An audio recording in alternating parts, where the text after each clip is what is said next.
foi nessa situação que eu saí da UTI, fui pra casa e foi muito caótico, sabe? Porque quando eu fui pra casa, como eu tava falando, eu vivi um relacionamento abusivo, estava naquele momento vivendo um relacionamento abusivo. E ainda E com com um um bebê prematuro. E eu estava escutando o tempo todo de que você tem que dar leite pra ele, tá muito caro a lata, você tem que dar um jeito, pare de beber isso, pare de fazer aquilo. E eu tava ficando muito nervosa, o leite já não tava saindo na mesma proporção.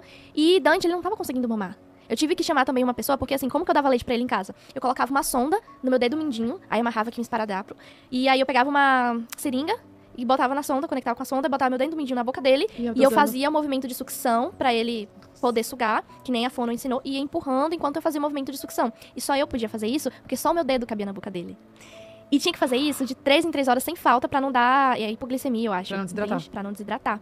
E aí eu lembro como se fosse hoje, meia-noite, 3 da manhã, 6 da manhã, 9, 12, 15, certinho, não podia faltar. E assim, eu tinha ainda que acordar antes, né? Porque tinha todo o processo de esterilização, de esquentar, de não sei o quê. Então foi muito puxado. Eu achei que eu não ia resistir, porque eu tava entrando assim de estafa. Eu tava muito nervosa. E muito você nervosa. sozinha, fazendo tudo. E eu sozinha fazendo tudo. Tendo que ouvir coisas Tendo ainda. que ouvir coisas de que eu tinha que me esforçar mais pra dar leite, porque se não tava saindo o suficiente, eu não tava me esforçando. E aí eu ficava ansiosa, eu não conseguia comer, e aí tudo era culpa minha. Qualquer coisa era culpa minha. Aí chegou um dia que eu já não tava aguentando mais, só que meu bebê já tinha completado 3 meses e meio. Eu falei, vou passar 2 dias fora pra eu poder esperar minha cabeça. Vou levar o bebê, claro. Vou 2 dias fora pra poder esperar minha cabeça. Beleza. Mas se deixasse o bebê, tudo bem também. Não tem problema, porque ele é o pai. Mas eu não tinha medo de acontecer alguma coisa. Ah, entendi. Não dava comida. Não, é porque a gente tem essa mania de, eu vou sair, mas eu vou levar o bebê, gente. Porque a gente tem o medo do julgamento. E tá tudo bem. Porque se ele tá, lógico, que nesse caso não tão bem assim. Não dava. Mas se tá com uma pessoa, o pai, que é o cuidador, que é responsável também. Não, né? e ele não trabalhava, então assim, não tinha outra função, né? Mas eu levei o bebê, e aí quando eu retornei, foi depois de uma briga, foi depois de uma crise, e eu falei que eu ia esperar minha cabeça, que eu não tava aguentando mais a situação. E aí quando eu retornei, minhas coisas todas estavam arrumadas, e as coisas do bebê também. E ele começou, só que assim, não fui eu que arrumei, eu não sabia. Eu cheguei e já tava nessa situação. E aí daí ele começou a me gravar, eu cheguei, ele já gravou assim, e começou a perguntar, por que você tá indo embora? Por que você tá fazendo isso? Aí começou a questionar assim, você toma remédio controlado? Você tá em crise? Você tá em crise de depressão? Só que assim, eu não tomava remédio controlado, entendeu? Mas ele tava criando uma situação pra dizer que eu não tava bem, não tava, sabe, tava louca, que eu não tava certa, que eu tava em surto, que eu tava saindo. E ele foi gravando toda essa situação e me perguntando. E eu falando assim, mas o que tá acontecendo? Para de gravar, não sei o que. As coisas normais, né, que a gente toma um susto, sabe? E aí depois disso, todas as minhas coisas já estavam arrumadas mesmo, tava o pai, a mãe dele, todo mundo fazendo teatro, sabe, assim, bem teatral mesmo, bem coisa de novela mesmo. Bem armado. Bem armado. E aí foi quando teve a primeira separação. E aí foi quando começou a minha questão de ir pra casa de uma pessoa, de ir pra casa de outra pessoa, porque eu não tinha exatamente pra onde ir. E aí até foi quando entrou os meus amigos, porque nessa primeira separação eu fiquei 1 mês e meio na casa dos meus amigos, Lara e Hugo, que estão aqui. Eles me acolheram. E aí foi quando até nessa época eu montei uma agência digital, né? E aí a gente ficava revezando. Um ficava com Dante, o outro trabalhava, ficava nesse revezamento aí de funções, de coisas. E é isso. Porém, eu não tava conseguindo aguentar. Ele tinha quantos meses? 3? Tudo isso aconteceu, ele tinha 3 meses e meio. E eu não tava conseguindo aguentar, gente. É muito complicado. É o puerpério, né? Também. Tem isso também, né? E assim, um puerpério que basicamente eu não tive, porque foi 1 mês na UTI, 1 mês. Eu não parei, gente, não parei 1 minuto. Eu não dormi, eu já não dormia antes, porque eu tava tendo complicações e eu não tava conseguindo dormir. E aí quando ele nasceu, eu definitivamente não dormia. E principalmente quando eu fiquei assim, na casa de uma pessoa, na casa de outra, com um bebê, que veio de uma UTI e que tinha que acordar de 3 em 3 horas, era muito doido. E que tinha alergia a leite. Não, e tem mais, eu ainda comecei vaquinha online, porque meu dinheiro todo tinha acabado. E aí, meu dinheiro tinha acabado, e o pai do bebê falou assim, graças a Deus, porque foi um plano meu que seu dinheiro acabasse, porque a mulher não pode ter dinheiro. Esse dinheiro devia ser do homem, o homem que banca, entendeu? E você sabe que isso é crime, né? Só que eu não tive como provar. Cheguei a conseguir gravar algumas coisas, só que ele tinha acesso às minhas senhas, a tudo, e ele apagava tudo. Porque, gente, aí, a lei Maria da Penha prevê isso, tá? Isso é crime. Eu cheguei a tentar denunciar, tentar fazer alguma coisa, tinha alguns prints, algumas conversas, mas foi arquivado. Eu não consegui provar o abuso psicológico. E aí, beleza. E aí, o que aconteceu? Eu passei por muitas coisas, por muitos altos e baixos. E eu cheguei a acreditar que tudo era culpa minha. Sabe? Porque a gente fica com isso na cabeça. E assim, eles usavam muito a Bíblia contra mim. Porque não era só ele, era ele e a família dele também. Entende? Então, você tá destruindo uma família, você tem que entender que homem é assim. Você não vai achar um marido melhor do que isso. Você vai achar um marido que vai ficar trabalhando com você, querendo te ajudar. Eu falei, mas ele não tá querendo me ajudar. Mas nenhum homem faz isso. Então, assim, uns comentários muito machistas, mas todo mundo comentando. E eu ficava com isso passeando pela minha cabeça. Eu tava muito fragilizada, muito fragilizada. E assim, eu cresci... eu tenho o meu pai que me registrou com 6 anos, mas eu cresci exatamente uma figura de pai. Então pesou muito pra mim essa sensação de que meu filho não vai ter um pai. E aí, quando eu saí da casa dos meus amigos, fui morar sozinha e já não tava dando conta com as despesas, e ele entrou em contato comigo, eu acabei voltando o relacionamento com ele. E aí ficou essa coisa de relacionamento ioiô, indo e voltando. Mas é difícil sair de É um relacionamento difícil, abusivo. eu me culpei muito. Foi muito difícil pra eu parar de me culpar, pra eu parar de jogar toda a culpa em mim. Sabe? Porque, assim, às vezes são outras pessoas também. As pessoas falam muito isso. Não destrua um casamento. Você não vai encontrar outro homem. Homem é assim mesmo. Você acha o quê? Que homem é perfeito? E fica colocando aquelas generalizações em torno do homem, né? E dizendo que é assim mesmo. E sempre em torno do homem, né? Sempre em torno do homem. A gente que se adapte. Esse é o ponto. A gente que tem que se virar pra se adaptar nessa situação. E aí eu recebia, né? Coisas da família dele. A mulher é dificular. Você não tá sendo sábia. Você não tá sendo boa o suficiente. Você não tá sendo isso. Você não tá sendo aquilo. E eu ficava acreditando, eu ficava botando isso na minha cabeça. Além disso, acordando de 3 em 3 horas pra alimentar o bebê, vivendo toda a questão hormonal que a gente sabe. Uma criança ainda que tinha alergia a leite, tudo isso. E me sentindo péssima, assim, porque eu mudei bastante depois que eu tive Dante. Então, assim, minha estima tava muito baixa. Ele também falava... Eu me lembro, gente, que no meu aniversário, eu faço aniversário em novembro, no dia 6 de novembro, a gente tava meio que... Você é escorpiana! Sim! Amor, mas uma escorpiana quando vai também! Agora ele não vai poder nunca mais esquecer de mim, né? Não, mas no dia 6 de novembro, eu nunca vou esquecer disso, porque isso ficou marcado, assim, às vezes, eu nunca vou esquecer disso, né? A gente tava meio que separado, assim, meio separado, meio junto. E aí, eu sempre tentava conversar com ele. Por que a gente não se acerta de um jeito correto? Porque eu tentava até levar ele pra terapia, sabe? Pra tentar fazer as coisas de um jeito correto. Porque às vezes eu ficava assim, não é possível que ele fez isso, não é possível, ele é uma pessoa boa. Ele vai mudar. Ele vai mudar, é porque ele é jovem, não é jovem, sabe? Quantos anos ele tinha? 27. E a gente tentava colocar, eu tentava colocar todas as justificativas possíveis pra situação. Tudo. Mas antes de você engravidar, quanto tempo de relacionamento? Bem pouco. Tinha pouco. Bem pouco. E aí, no dia do meu aniversário, ele conversando comigo, ele ainda falou assim, pra você voltar comigo, porque ele colocava condições, né? Pra você voltar comigo, você tem que assistir tais palestras, ler tais livros e vestir tais roupas e ser de tal forma. E outra coisa, você tem que lembrar que eu sou um monge. Você tem que lembrar que eu sou uma águia e você é um passarinho. Então, assim, você não tá no meu nível, você não é uma águia. Você, pra estar do meu nível, você tem que ser uma águia. E aí eu lembro muito disso, ele falando, você não é uma águia, você é apenas um passarinho. Meu Deus. Sabe? Então, assim, ele falava bem essas coisas assim, sabe? Uma personalidade assim de...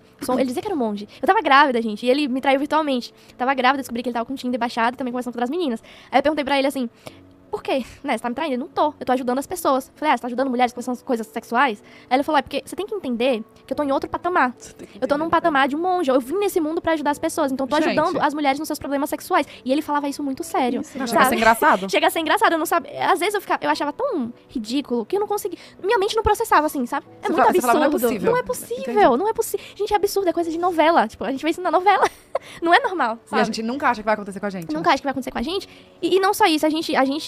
Quando a gente tá dentro de um relacionamento tóxico, é tão absurdo as formas que eles criam situações pra inverter a culpa, pra inverter as coisas, pra espelhar as coisas, assim, que você começa a questionar da tua sanidade. Porque, assim, se ouve a pessoa dizer que ela é um monge e que ela tá ajudando os problemas sexuais dos outros e por isso ele precisa a obrigação de baixar o Tinder porque Deus enviou essa mensagem pra ele, você começa a questionar a sua sanidade. Você começa a achar, assim, ele tá falando isso numa normalidade tão grande que acha que a doida sou eu. Com certeza. Sabe? Eu ficava assim... E também eu acho que tem o fato de você não ter essa figura paterna também, de não ter esse exemplo, né? De saber o que, de entender o que... E ele falava muito isso. Ele dizia assim, você é muito questionadora e afrontosa porque você não tem figura paterna. Eu que tô tendo que te educar. Ele falava muito isso. Que nojo. Ele falava muito isso. E aí, ele colocava muito isso. Aí você vai fazer o quê? Você vai pra seu pai? Você não teve quem te educasse direito. Eu tô tendo que te educar, olha o trabalho que você tá me dando. Tá vendo que você é um problema? Era basicamente assim, entendeu? Então ele reforçava muito o quanto era um problema na vida dele. Porque eu tava dando trabalho e ele tinha que me educar, sabe? E ele ficava, eu não quero ser seu pai. Você tem que ficar melhor, você tem que aprender a ser mulher de verdade, sabe? Gente, é muito bizarro isso. E a gente que não passa por isso, acha realmente de novela. Até você passar e falar, não pode ser. É muito... E meus amigos não entendiam, porque assim, eu acho que o que é mais estranho, assim, pela minha opinião de que já passou por isso, é quem tá de fora entender o porquê que a gente ainda se mantém dentro disso. Porque as pessoas falam, olha a forma degradante que fulano tá te tratando. Por que que você continua? Por que que você volta? Por que que há retorno? Por que que há saudade? E assim, depois que eu saí dele, eu comecei a estudar bastante sobre dependência emocional. E se torna uma dependência química. O nosso cérebro, ele fica acostumado ao sofrimento, à humilhação. E o relacionamento abusivo, as pessoas acham que vai ter um crachá assim, ó, tóxico, sabe? E não é. É muito contrário. Às vezes, quanto mais príncipe, mais sapo aquela pessoa é, sabe? Mais terrível vai ser aquela pessoa. E assim, pessoas abusivas, elas têm a habilidade de, no off, ser uma coisa, e aqui, maravilhosa. Tipo, os amigos, nossa, você, ó, brotherzão, topzão, as pessoas, nossa, como ele é calmo, né, paciente, você que deve dar dor de cabeça pra ele, era bem assim. Então, nos ambientes públicos, eu era muito desacreditada, sabe? Só os meus amigos que acompanhavam conversas, eu mandava print, eu acompanhava momentos mais pessoais que sabiam do que eu tava passando. E fora a vergonha que é ter que falar isso, ter que abrir, né? É difícil a pessoa que tá passando por um relacionamento assim tomar essa coragem de pedir ajuda e de tentar sair. Porque até você entender a situação, já foi muito tempo, Já né? foi muito tempo. E outra coisa também que as pessoas, às vezes, não conseguem entender, é que você só percebe, na maioria dos casos, você só percebe que tá num relacionamento abusivo depois de muito tempo, depois de muito sofrimento. Porque, como eu falei, eles vêm como um príncipe. Por exemplo, quando eu falei que tava grávida, ele falou que maravilha, meu sonho é ser pai. E ele colocou o nome do bebê. Dante, a ideia dele, foi ele que colocou esse nome, né? Então, assim, tudo parecia maravilhoso. A gente casou. A foto do chá de bebê foi uma foto lindíssima. Vocês chegaram a casar? Chegamos a casar. Chegamos a ter chá de bebê, chegamos a ter coisas assim, momentos que pareciam ser muito lindos, sabe? Assim, eu fiquei muito feliz. Eu falei, nossa, né? Poxa, eu achava que ia dar tudo errado, mas que bom que deu tudo certo. Então, assim, eu tava vislumbrada com toda a situação. E muito disso se acontece num relacionamento abusivo. Porque você fica com essa imagem do príncipe na cabeça, dos momentos bons na cabeça. E depois que eles têm certeza que você tá seduzida completamente por eles. Aí eles começam a Eles realmente vão ali, mostrar. ó, meio que doutrinando, meio que pegando aqui o terreno, né? Tentando fazer com que os seus amigos não percebam, que a sua família não perceba. Do nada, vem o ataque. E é incrível. E pra cada pessoa, ele conta uma... Mas um ataque que ataque você nem espera. Não, é incrível. E pra cada pessoa, ele contava uma história diferente. Sabe, assim, pra cada pessoa, ele conta uma versão da história, ele conta uma coisa diferente. Então, assim, eu acho que é doentio. É doentio. Eu sempre, às vezes as pessoas me perguntam, né, porque acompanhou minha história na internet, perguntam como que eu faço se eu tiver num relacionamento abusivo ou pra me libertar. E você chegou a criar conteúdo, a divulgar quando você tava com ele? Não. Eu falo assim, agora... As pessoas perguntam no meu direct, Depois você ter Isso, porque eu fiz um vídeo no YouTube e aí eu dei uma pincelada sobre as coisas. E aí algumas pessoas começaram a perguntar sobre como se liberta de um relacionamento abusivo e tal. E assim, eu sempre falo que muita terapia, estudar muito sobre relacionamento abusivo, porque até uma pessoa que sabe o que acaba passando por isso. Gente, porque é muito controverso, é muito estranho, assim, porque é uma personalidade que muda em um piscar de olhos. Sabe, é um príncipe com você agora e no outro momento a pessoa não é mais. E aí depois vem o arrependimento, e aí vem o pedido de desculpa, fala que vai mudar.